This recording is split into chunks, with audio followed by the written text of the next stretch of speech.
Hello, my name is Miranda HP. And I'm Connor Calloway. And we are the Bountiful Bards. Please join us in our first ever recorded D&D campaign, The Fountains of Cathaidra.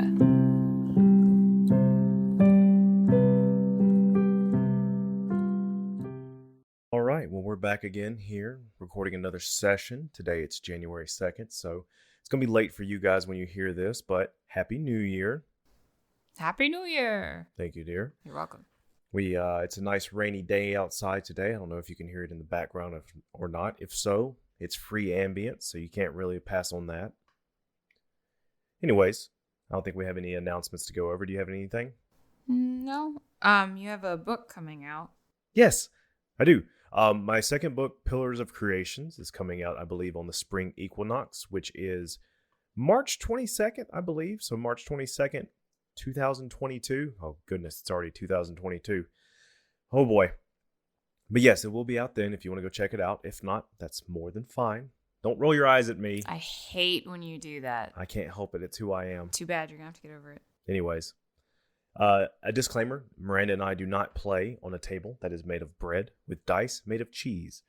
But we could. No, we can't. You know, my favorite thing is a sourdough bread bowl. I'm just saying, a sourdough bread table?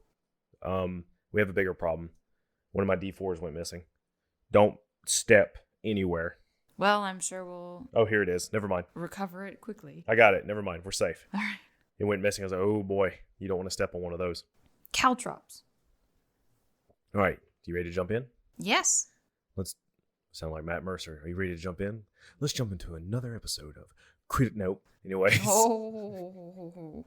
Censor thyself, sir. Yes. The lawyers are coming. I'll get an email from Travis Willingham. Excuse me. I'm going to need you to nod. I can't wait till they're going to be starting back this week. Yes, they are on the 6th. Miranda's actually keeping up with that campaign, which is very nice. Well, it's easier for me. I found, like, just the way my brain is, it seems to be easier if I listen to it the next day or something like that. I don't feel like the pressure. Plus, it's so late here when it airs. Yeah, it airs at 9 o'clock and goes to like 1 in the morning. Yeah, it's too late for us old folks. We're so old. Can't remember anything. And it airs the day after Esky's birthday. Oh, happy birthday, Esky. She'll be turning... That's our dog. She will be turning 5 5 years old. Yes, 5. All right, anyways, enough tangents. We've been on enough of those. All right, Leah. So as you remember from last time, Prime Regius Thyll invited you to go with her on an expedition out into the center of your country, an area known as what once was, stating that some ruins had appeared. What she meant by appeared, who knows? Maybe you should ask. But some ruins that appeared, and that you will be making an expedition out into the wastelands in order to see what it's all about. So is there anything you want to do before you go to bed? Now, this is basically the part in the video game where you can run around and do any gathering or fetch quests before you just tuck in for the night and start the next day. Yeah, I want to make sure I go by wherever I've been playing music the most lately and make sure that there's somebody reliable to keep things running while I'm gone, because you never want to leave a fledgling enterprise when it's, just beginning. Got to make sure there are people who are watering it. That's right. It's going to be watered. Good. Not a problem at all. You let everybody in your little club that you've created know that you're going to be leaving, along with the inn as well. Briefly, not forever. They all tell you multiple times, be sure you bring us back a song or a story of what happens, because they find it very fascinating that you're leaving the civilized road and the cities and heading off into the center of the map, as they say. As they say. Yes, absolutely. Of course, I will come back with many a song to tell. Okay. Other than that, that's it? That's it, because I already crestfallenly I already told Jimothy. So that's all I got for now. And because I'm sure I'll learn more about stuff tomorrow, so I'll know if I need to get anything specific or do anything specific. Okay. Cool. So settling into your bunk, getting beneath your warm down blanket, because there's a chill starting in the air with the coming seasons. A gentle rain begins to pitter-patter on the roof of the dorms that you stay in and slowly drifts you off to sleep. You hear your name being whispered. hate it when that happens. Leah. And you wake up with a start. There's a knocking at your door. You're a bit disoriented. Okay, so I swing my legs out of bed and carefully open the door. Carefully open the door. Mm-hmm. You open it, and standing there is the Prime Regius Thyll. Oh. Leah, are you not up yet? No. We're supposed to be leaving soon. What time is it? It's morning. The sun's coming up. Well, I'm sure it is because the clouds are getting lighter and we can't really see the sun. Get dressed. We have to get going. You have 10 minutes before we have to head out. Okay. I got breakfast waiting on the wagon. Okay. Is there anything in particular I need to bring? I would definitely say just your backpack. I have all the rations that we need and all the other foods. It's a 3-day journey. So I guess something to entertain yourself as well. Oh, and I went ahead and went all to your other professors, and I have all the work for the next 3 days, so you don't miss any. Okay. Hurry up. Yep. And she's dressed in definitely, not the robes anymore. She has some travel pants on, some greenish brown, really, really hard-worn travel pants with boots, and they're tucked in. She definitely looks extremely different. I mean, she's wearing a nice hearty jacket. Her clothes are very simple, strong homespun, basically. Her hair that she usually lets a little loose is now tied in a very tight bun.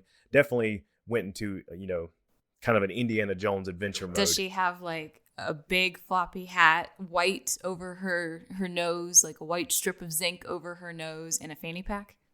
There is a fanny pack. No strip of zinc and no big hat yet, anyways. Mm-hmm. Well, all right. Well, I mean, Leah would have been mostly packed, I'm sure. So it's just one of those like, grab the toothbrush. Well, I mean, what do you have to entertain yourself? Bits of string, Her instruments are a given. Are a given? Okay. Naturally, she doesn't think of those as extraneous things. She thinks of that as like, well, cha, of course I have that. All right. Cha. So you get all your things together. Yep. Phil meets you at the front door and says, "Are you excited?" I will be once I've awakened a bit more. Oh, yeah, I have coffee too. Excellent. Yes, let's have that, and then I will be excited. Well, come on, follow me. Okay. We got a mile before we make it to the rest of the Spaldron. All right. Do. Yeah, she seems very excited as she continues. Yeah, you see, when we're out here and trying to do our research, the land is always moving and shifting. The soil is very uneven. So, whenever ruins decide to make their way to the surface, as to say, we go out there and we do as much investigation as we can before the land gobbles it back up. So yeah, that's what this is about.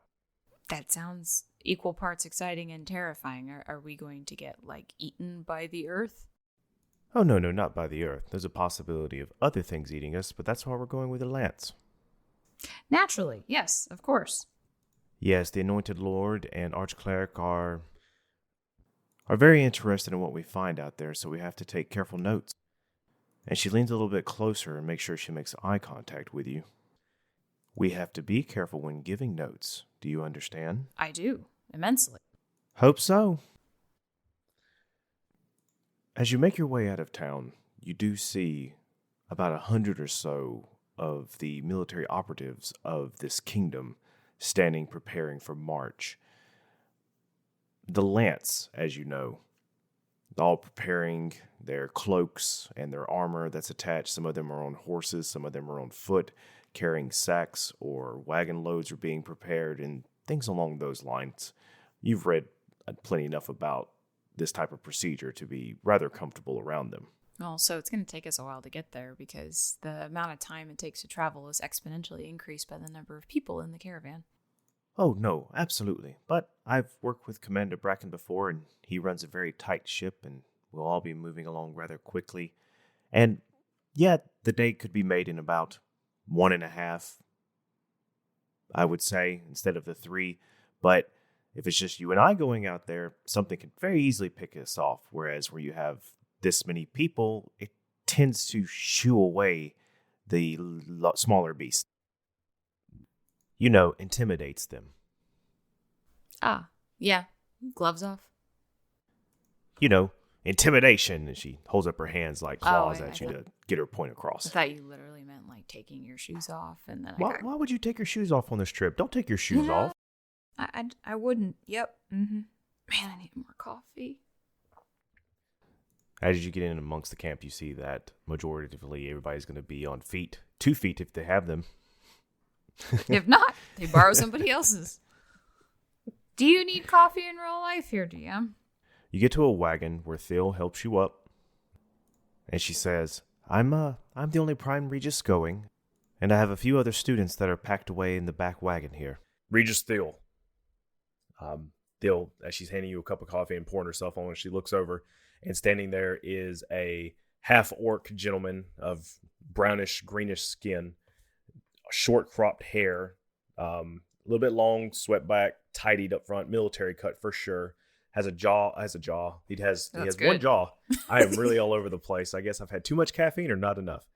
Has a scar on the right cheek that goes down, just cuts a little bit, and maybe a broken eye socket from once upon a time, and it hasn't healed back correctly, so maybe there's just a little bit of a droop in like the skull features of this individual. Very tall. As you're sitting in the wagon, he comes up and his head is only 3 or 4 inches below Thyl's, who's sitting up on the wagon, wearing just a full set of armor, sword on the side. And Thyll looks down and goes, Commander Bracken. Yes. Is everything prepared? Do you have all your students? We need to be heading out now. Yes. I love him. Do you? He's very no nonsense whatsoever. And then I bet he's like, I really like little unicorns. Dink. You don't know that. You'll have to get to know him more if you want to. Thyll replies, Oh, yes, this was the last one. She was running a little behind, but don't you worry. We're all tucked in and we are ready to go. Tucked in? Don't you mean we're not sleeping on this journey? Oh, no, you know what I mean. It's just the individual narrating me likes the word tucked for some reason today. Sorry to break character there. It's your pet word. I guess it's my pet word. Everybody gets a pet word today. That's your pet word. I don't think this rain is going to let up anytime soon. But at least it's light. We don't have any lightning to deal with. Be sure you get covered up. We don't want anybody getting sick on this trip. We're moving out. Then he wanders off. They go tell people, give commands. They start yelling to one another. It's very exciting to be among, so many. But also it might be a little unnerving. Leah's under one of those waxed sheepskin that are for rain, just huddled under it with coffee, just too early in the morning.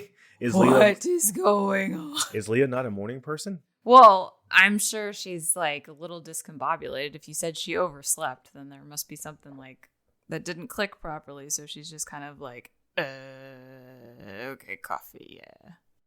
That's too funny. Okay. So she's So as I was saying, it's a little exciting to be among such large of a group heading out into the waste, but it could also be a little unsettling knowing that you possess magic and are surrounded by so many that would instantly turn you in for trial. But acting casually, as Leah tends to do, you should be fine. Leah's she's got the confidence that I wish I had. No. She's just meh. You have more confidence than you know. You don't see it, but I do. But this isn't couples therapy. Oh, God, okay. Look, anyways, Thyll leans over to you and goes, so yes, this is called a spaldron, I believe. It's about 100 men or so. And every time Are they all men? Ew. No, 100 soldiers, excuse me. Figure of speech. Yeah, but it starts with a sabaton of 15 to 20 men, and I think it goes all the way up to a full suit, which is about 5,000 or so, 5 to 6,000. I don't know. Military is so interesting. I can't believe they all just look at them. And she gestures out. They're all marching in step with each other. They're in lines. This is insane for me personally, but it won't last. Not an original thought amongst them. You're right. Fascinating. She pats you on the shoulder. Easy does it now. Prime Regis, a question please. As a head pokes out from the wagon behind you, and you see a half-elf gentleman about your age. Not the one from the college, but this is a different individual. I have a few questions if you have a moment. And then Thyll turns to them and you continue onward. You don't want to have more conversations with yourself? No. And you can always interject whenever you're ready. Well, I'm pretty sure Leah's just trying to pay attention to what's going on, wake up, and kind of get a feel for her surroundings. Oh, okay. No good bard breaks out in song until they've read the room. Very true. Well, excuse me for trying to create immersion while talking to myself. Well, when I need more military exposition, we'll come back, okay? Yeah, my apologies for being all over the place. You're good. It's rainy. It's chill. It's It's good. It's good. It's good, bro. It's good. This coffee's good. Yeah. Oh, this is tea. Yeah, bro. I think. You know what? What is tea but the ultimate coffee, man? Why is the last swig always cold? Because you forget about it. The further from civilization you go, the wilder the world around you becomes. Yes, you grew up in the country, and none of this should feel new, but it does. Something feels wrong, Leah, as you look out over the countryside. Something is different. The wild grass is sparse and lacks luster. Splotches of water appear behind rough shrubbery or of thorns and thistles. Unconnected mist lingers despite the rain trying to break them up. It all feels empty. You ride on firm ground, but for how long, who can say? For the most part, this bog is uninviting. Is there anything you would like to do while you are riding along? You're riding with Thyll, who is next to you and makes uncomfortable sounds about the surrounding area. Just like, this place always gives me the shivers. I am going to, now that I've finished my coffee and I'm slightly more awake. Did you have any cheese? Bread, at least. Maybe it's a little early for lactose. Got you. So she's gonna just kind of pull out one of her instruments, probably the lute, and just sort of strum very, very quietly, not really anything, just try to, uplift people's spirits. Like, ooh, give me a performance check. Come on, new dice. These are your Moomin dice. Yeah. Ooh. 16 plus 7. Is? A lot. Do math. I don't want to. Do math. No. 23. 23. That's what I just said. We need Alex, our accountant DM. Look, I have 2 degrees in English, okay? Yeah, and you knew what you signed up mine's for. in history. When neither one of us have any strength in the sciences or math, it seems to run on some form of electricity. I'm good at math that doesn't involve numbers. As you're strumming along, you look around at the soldiers that they're marching and kind of take the beat that they have and start playing it and then start building on it.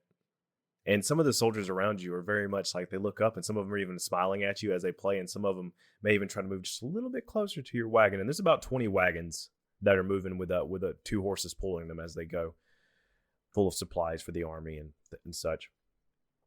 And Thyll goes, "Oh, that's very nice, Leah. I appreciate it. It really helps with this whole rain. I don't think it's ever going to let up." But of course. The last time I was out here, we found a nice little stone village about around the area that we're going to now. At least in the circumference of the map, it was in the same range. I really wish we could journey further in, but it's just the closer we go to the center of the map, the more larger the beast becomes. It can be very scary. Sounds like it. Sounds like it gets more unstable the further in you get. It does. And we'd need more soldiers to go much further than that.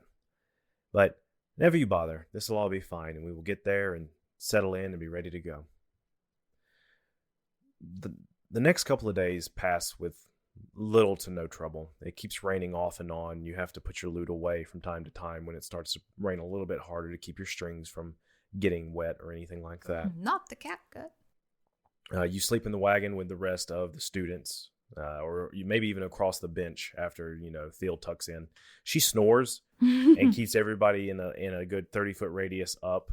So hopefully you're a deep sleeper. Leah's a deep sleeper, right? Probably. She's had to get used to Jimothy. That's true. Jimothy does grunt and thrash a lot. On the 3rd day, and as you begin to make way, and the soldiers get up fairly earlier than you're used to, but Leah, being the tough trooper that she is, folds into it, maybe with some gripes or grumble, but at least there's coffee still. Yeah, and she starts doing the boogie woogie bugle boy of company B. Da-doo, da-doo, da-doo, da-doo, blows him into the box. and boogie rhythm every morning. Every morning. I'm sure you... Wait, why wouldn't you play... what is it? That's Reveille. That's the Boogie Woogie Bugle Boy actually has Reveille like built into the song. Okay, it's just a better version of Reveille because Reveille is terrible. Yes. No, trust me. I'm very, very familiar with being awakened to Reveille. Yeah, your dad used to wake you up with it every morning. Did he play it on speakers or did he just play it with his mouth? Both. Cell phones hadn't been invented yet, remember? I could just see your dad doing that. Well, he did. Leah, wake up. As you were snoozing probably on a ride. We're there. No. Leah wakes up. What are you holding in your hand? A lute and a flute. Put those down. We're there. Look. She points. You crest the hill and look down into this large indent of stanched grass and blackened dirt. Oh my. Stanched grass. There beneath you is the described ruins. Did I pass the ruins? No. It is the described ruins that you were told about. Within a 70-yard radius, familiar red brick structures decorate their circumference. Multiple stories tall, some missing walls, others roofs. Do you know why they're familiar?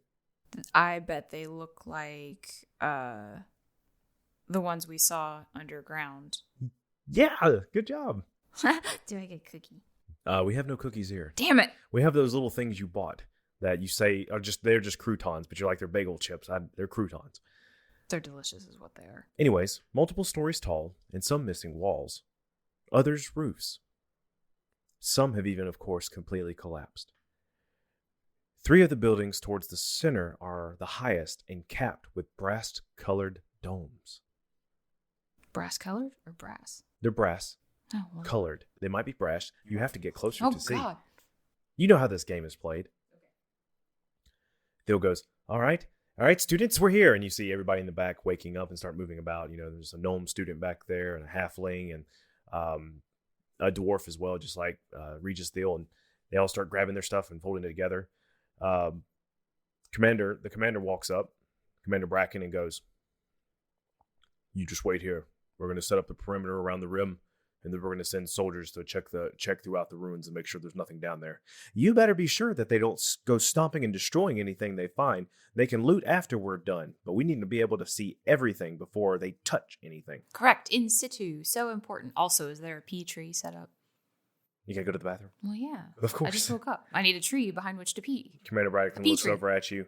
And, you know, his eyes, they feel very searching when they look at you. Like, you actually kind of make sure you straighten up your jacket just a little bit, though you're not a part of his regiment. That will be set up shortly. And don't worry, my soldiers know better than to touch anything. We will, once you have deemed it necessary, we will load up what you find in the wagons to bring back for the arch-cleric to decipher. Ma'am. And then walks off. Just a curt nod. He takes his job too seriously. Yes, I've met many people like that. After about an hour, a perimeter is set up in this little indentation, this little valley. On top, there's, you know, about 4 or 5 soldiers about at every single direction on the compass rose just to make sure they're scouting out the land around you. The other soldiers have set up camp just outside. Wagons are being unloaded, and you and the rest of your fellow students now have free reign to walk through the buildings since they are clear. And there's a pea tree, I'm sure, right? Yeah, you've went to the restroom already. Cool. Look, it's important, all right? No, that's understandable. Just because my character gets to eat shellfish because she's lucky doesn't mean she doesn't have to pee. That's very true. Thyll goes, all right, so generally we just kind of do a first look around to get the excitement out, and then we'll start laying out grid lines and going, you know, inch by inch. But just for now, I just want you to go see, frolic, and see what you can find. And she pulls you closer and goes, be careful. Don't make it too easy when others are around you. Sure. She lets you go. All right, students. Claps her hands. Frolic, go, do your thing. And she begins walking off by herself as well. Another student kind of just hobbling along with her to make sure that, you know, she has somebody taking notes for her while she just starts looking at nearby stones and structures. What would you like to do? Well, so how many students were there total? I'd said, including you, there's about 10. Okay, so I basically want to kind of slip away on my own, like not be around too many others, or find a good way to kind of like branch off from others. I understand. Roll me a stealth check. No. I'm not trying to be like, well, it was a 6. I'm not trying to be like sneaky. I'm just kind of like, you know how when you organically are with a group and then you just kind of, everybody go that way. I'll check out over here. The dwarf student who has blondish hair that she has in 2 pigtails can just tuck back braid, just double braids, I guess, not pigtails. Says, Leah, where are you going? Just exploring. Oh, okay. Do you want me to come with you? If you want to. I can, yes. Hold on one second. She goes to, and she's quite adorable. Not very rough and tumble. Definitely always more ink on her fingers than sweat in the sun kind of thing. She goes and she grabs her bag and says, all right, which way are we going? Her name is Radia, by the way. Radia. Mm-hmm. Radia? We'll say Radia. Yeah, Radia. Radia's better. Radia is too close to the... Radiant. Radia the half-elf. Okay. Dwarf. Okay, well, she's a dwarf. Dwarf. Okay. I don't know. I haven't explored around here in these parts before, but so what's in front of me essentially?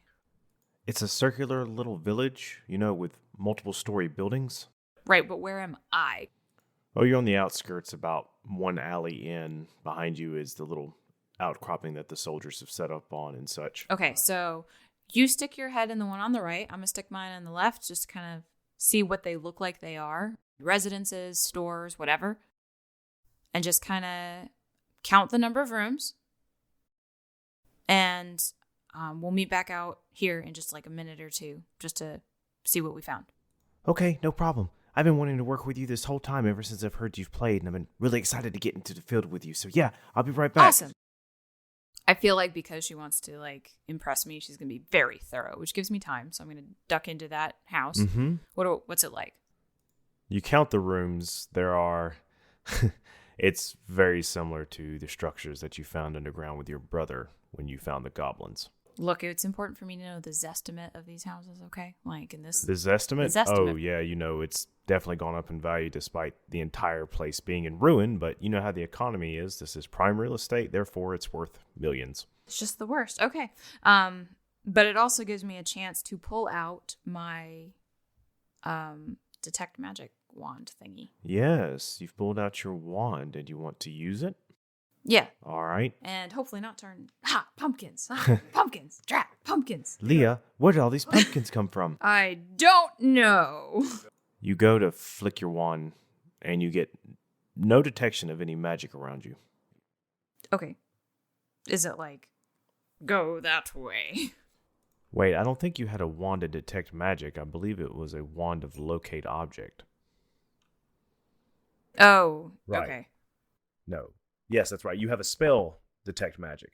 Oh, right. Yeah, that's where the confusion came from. Sorry. So, no, I wanted to just kind of like, I'm keeping the thoughts vaguely, somewhat nebulous, because it worked really well last time when I did that. So just kind of like, I'm looking for magical items or items that will explain anything that's here. I will say when you use your wand, where last time within your mind you felt kind of a ping of a direction you should go in, that doesn't happen this time. There's no effect. Okay, so we just need to go further in. Okay. I assume. Is that what you want to do? Well, yeah, of course. I'll wait for Miss Radia. Hey, Leah. There are 7 rooms in that house. Wow, that's a big house. Mm-hmm. Which way now?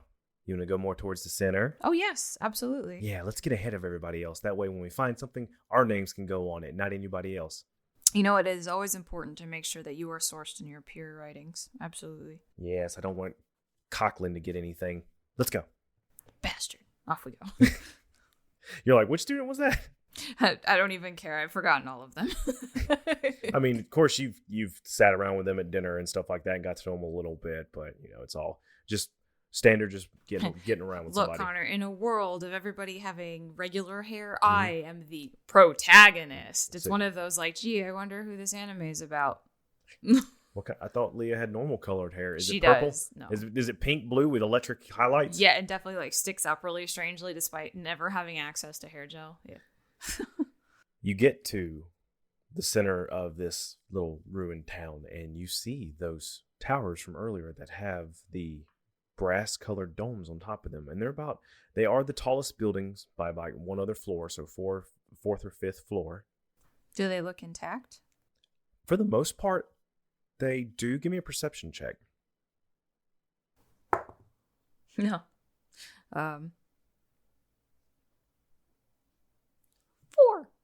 4. They look most intact.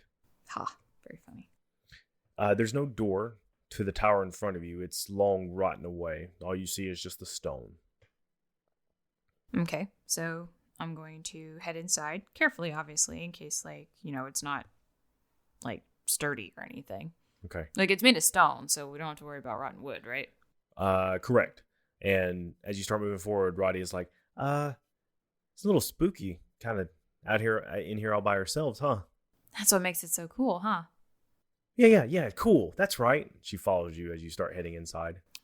I'll hum a bracing tune to That's help good. her feel more courageous. Yeah, I love it.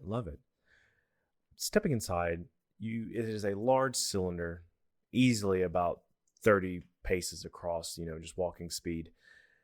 There's a lot of actual metal framework inside of here, metal structures and platforms that kind of spiral up the inside of it. And at the very top, you can see that brass dome. So it's just one hollow building. There's no floors or stairs or anything, or rooms for that matter.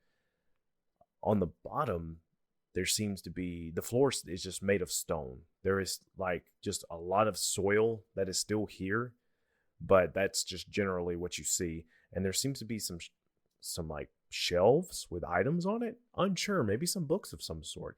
And at the very tip top, The tippy of right beneath the dome, there looks to be like some type of device or something. It's unlikely. You'd have to climb. Yeah, unlikely.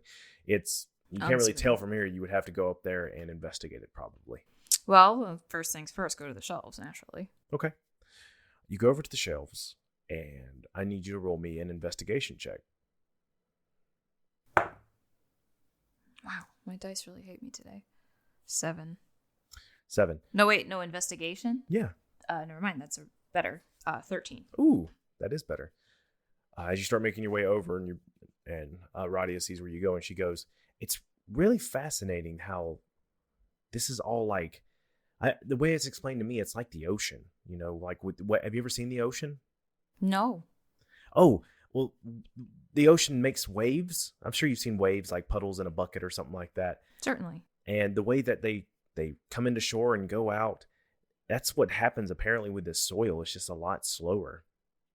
It's really strange how this land kind of bubbles up, and the ruins will appear, and then in a few weeks they'll be gone again, buried, and we can't even like dig them up because what's the point? Really makes you wonder what made all this happen. Must be pretty dramatic. Yeah, it must be. I really hope we can find the clues one day. I hope so too. As you are looking over, you see ruined books. They are just nothing but dregs. They're filthy. Anything written on them is destroyed, as you may take like a little, piece of metal or stick on you just to carefully archaeologically open up one and look inside, and you just see it's just moisture, mildew. However, you do see something that looks pristine as you go dusting off. Even we'll say that Radia was like, "Hey, look at this," and she goes to brush away some dirt. Looks like it's covered in books, but all you see, covered in books, dust. I'm sorry, thank you. Gold. Ooh. It looks gold, and it's on the top shelf. And to her, it's about eye level. So these aren't large shelves that are over you. They're about 3 or 4 feet high. Feet high, yeah. Okay.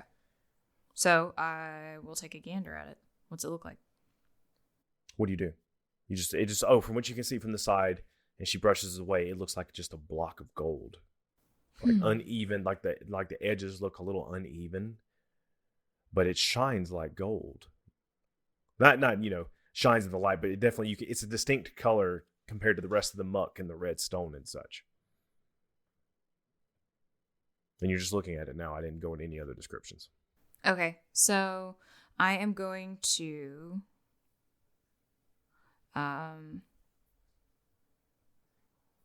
okay, so there are other shelves in there, right? This is the other shelves. I mean, there are, but this one, like I said, you've kind of combed through all of them, and this seems to be the most interesting thing that you've found. So is there another shelf that she hasn't checked out yet? No, like I said, I think you've combed all of them. That's not my point. Is there one that she has not seen? No, she's seen them all. She's been with you helping. Okay, so I'm going to very gently run my hand along the sides of this gold blob thing. Okay, as you do, it moves. Like, you run your hands along it, and have you ever... I'll just be frank. It feels like when you have a stack of paper and you move it, it feels like the edges of the side of a stack of paper. As you move your hand along it, it creates indentions where it's like you're pushing in. I'll just get to it. It's like you're pushing in paper. I'm going to look at it closer. Is it, how dark in here is it? There's a couple of holes in the stone to where the light is enough to get inside, and there's even at the dome at the top, it is cracked open a little bit. So there is enough light for you to be able to see. Not the best light, of course, but you don't have to strike out a torch or anything like that. So does it look like it's like trying to form words or letters or something? No, it just looks like instead of one whole chunk of gold, it's several different items all stacked together beside each other. Oh, okay. So my bad. I described it bad. My apologies. So basically, it looks and feels like paper should, but it's made of gold, or at least something gold colored. Okay, so I take it off the shelf and... Yeah, so as you go and you go to like even move it a little bit, you see that 5, 6, or 7 of these gold sheets can be pulled out, letting some of them go, and you can actually pull out about the size of a piece of paper, but it's like a piece of gold. Okay. And Roddy is like, oh, that's very pretty. And now you're holding it in your hand. Would you like to roll another investigation check to see what you can gain from it? On it, or... Yeah. 16. 16? Yeah. As you look at it, you're like, oh, that's very interesting. And it just looks kind of solid. And for a second, you're like, no, this probably is worth something. But you move it, and etchings catch your eyes. And you go to hold it up into the light, and you can see that there are indeed scratches that look like words along this page. Radia, do you have any paper, parchment? Oh, of course I do. 1 second. And she goes and she drops her bag, which is almost as big as hers, goes to rummaging, pulls out a couple of things, a couple of tins and stuff like that, her matchbox, and then all of a sudden she goes, here, use this journal. Okay. And hands you it. I hope you don't mind that I kind of hum to myself while I do this. It lets me focus better. Yeah, no, you go ahead. I gotta put all this stuff back in my bag. So I'm gonna start doing that. Yeah, let me focus so I can pay attention. Okay. And yeah, I'm gonna pull another one off too, and I'm gonna look at it. So yeah, go ahead. And Okay. she starts putting back all her stuff. So while she's doing that, I'm going to be working on comprehend languages. Okay. And my humming and stuff is the vocal aspect of it. Got you. So you once more reach out to that source that gives you power, and you find it and connect with it, and automatically you begin to feel a little bit of excitement, a little bit of anxiety, a little heart racing from making a connection with it. Over the next, you say you take about 10 minutes, and during this, Radia is like moving some more, gently setting them to the side and stuff like that while you're kind of looking over one as well. Well, plus I figured, it could be a while for her sorting that bag. Oh yeah, well there's that. Plus she already starts, she says, Lee, I'm going to start taking some others out before I run and go get somebody. And she begins carefully, puts on little nice gloves, and begins to carefully take off more of these little sheets and starts laying them out. Okay. So what happens? Eventually, you cast comprehend languages. Give me Yes. 1 second. You read on this piece of paper, Bringer A49 shifted as planned 39 degrees. Orbit dropped by a range of 1,500 to 2,000 toks. TOKS. The translation doesn't really help with that. Well, No change in speed. so it sounds like the stuff in the atmosphere that floats around. The curtains? Yeah. And as you continue down the page, it says there's a different set of numbers that may be like a date. And it says Bringer C692, no shift. Orbit increased by a range of 500 toks. Slight increase in speed. Bringer F987, speed halved in proximity of C692. No change in elevation. Bringer remains practically dormant.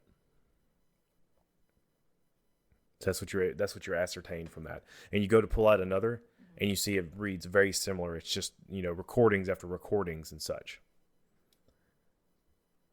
Radia, how familiar are you with this sort of language script? Oh, I have no idea. I've traced some of them out with my notebook over here using the chalk sketching. What's it called when you do that? Etching, maybe? When you put like a piece of paper over some words and you run it over with charcoal. Oh, I know it has a certain thing. Whatever.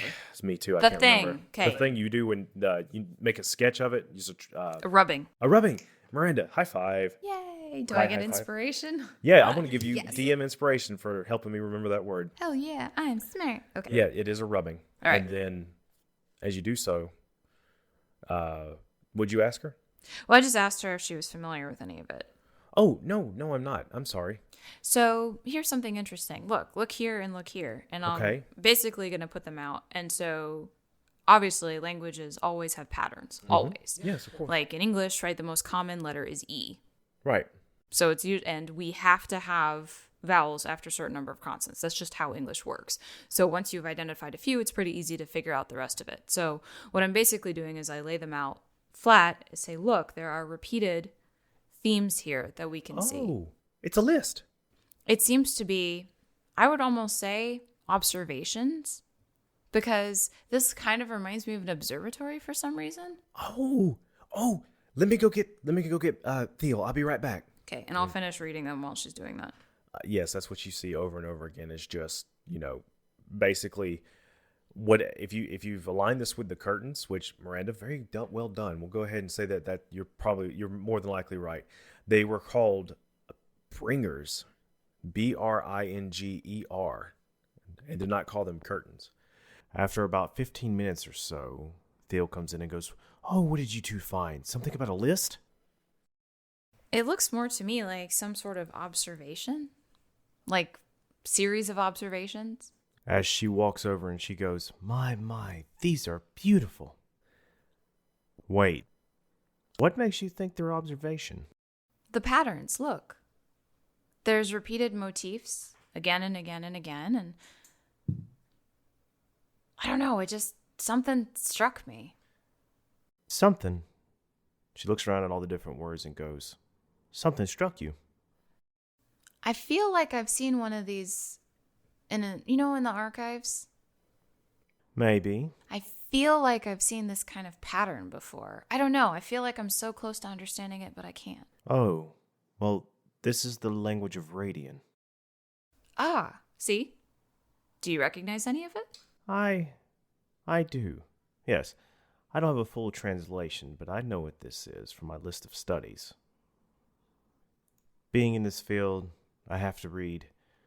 Do you know what Radian is? Has your mother taught you about it? I've heard about it, yes. Okay, good. I don't have to go through all that again. She looks up around at the building and goes, What do you think this place is? Well, I thought it was maybe some kind of observatory. I know we have one that has a dome, so maybe it's just because I see dome, I think observatory, but I'm a simple woman, what can I say? You look up and you see hinges along the brass domes. I think you're absolutely right. I think this entire place, at least the ceiling, can open and move. Ooh. This is fascinating. Let's climb up. Let's do it. You both start to climb up this rusted ladder system. I'm going to need you and her both to roll me an athletics check. Yeah.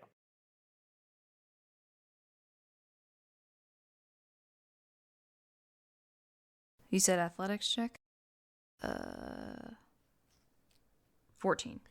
Okay, so the two of you begin to help each other up, making sure you're boosting one another so neither one falls and hurts themselves. You got one platform, walk across, then up another ladder, 2, 3, until you're at the very top. And out in the center on a platform is what looks to be an old telescope. Oh, you're right. I think you and Radia hit it exactly as it is. Look at this. I'm pretty sure Prime Regius Thyll will love to see all this. You know, they teach astrology and also the study of the curtains and such. With all this information, wow, just think of the breakthroughs they might be able to make. They're going to be very excited. Wonderful job.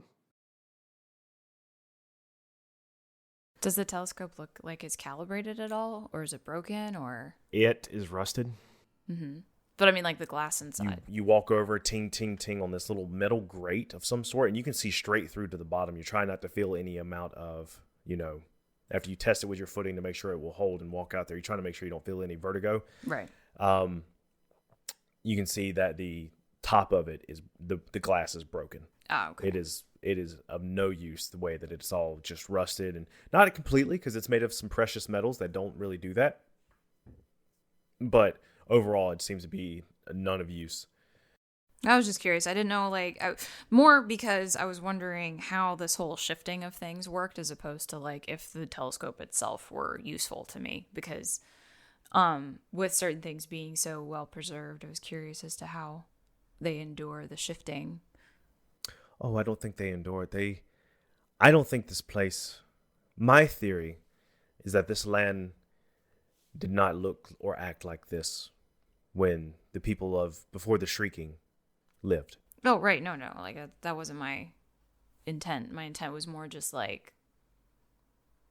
how well preserved are things after having to go through that. Right. Do you feel that? Do I feel that? Roll a perception check.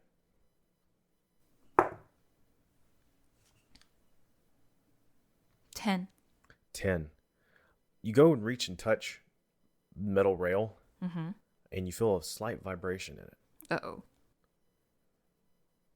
Outside you hear a horn. That's probably bad. And then you hear a shout, "Worm!" Oh no, are we in Dune? Are we in Arrakis?